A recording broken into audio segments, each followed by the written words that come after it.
Hi. Sankranti పండుగ వస్తే మా గోదావరిలో హడావుడి మామూలుగా ఉండదండి.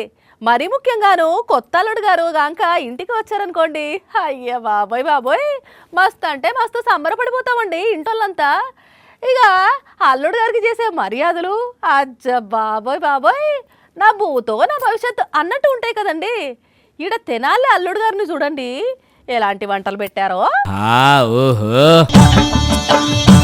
అయ్యి బాబోయ్ వంటకాలు చూపు తిప్పుకొని ఇవ్వట్లేదండి బాబు.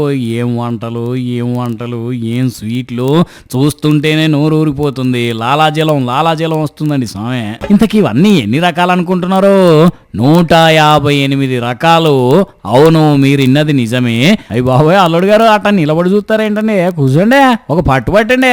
కజ్జికాయ, ఆత్రేయపురం పూతరేకు, కాకినాడ కాజా, మైసూరు పాకు, నువ్వుల ఉండ, జిలేబీ, పూరీలు, గులాబ్ జాము, స్వీట్ పాను, సకినాలు, పాయసము, జాంగ్రీ, పోలి, కొబ్బరన్నము, గోధుమ హల్వా అన్నీ మీకోసమే ఎదురు చూస్తున్నాయండి. అమ్మ తల్లి, నువ్వు కూడా కూర్చో అమ్మా. కాస్త నెయ్యేసి వడ్డించు తల్లి వంటకాలన్నీ. రైట్, పెళ్లి పిల్లగారు తినిపించారు, ఇప్పుడు పిల్లగాని మామగారు మీరు కూడా కాకినాడ కాజో స్వీటో తినిపించండి మీ అల్లుడి గారికి. సూపర్. గుంటూరు జిల్లా తెనాలిలో కొత్త అల్లుడు ఇంటికి వస్తే జరిగిన సంబరం ఇదంతా. రాజమండ్రిలో ఉండే శ్రీదత్త మౌనికకు కొద్ది రోజుల కింద లగ్గమైతే అల్లుడు సంక్రాంతి పండుగకు వచ్చిందట. ఏమున్నది, ఒకేసారి 2 పండుగలు వచ్చినాయని అత్తమామలు ఇట్లా ఆతిథ్యం ఇచ్చిండ్రు. కానీ 158 వంటకాలు చేసి పెట్టుడంటే మామూలు మాటలు కాదు పోండి. ఇట్లా రాసి పెట్టుంటది మరి కొందరు అల్లులకు.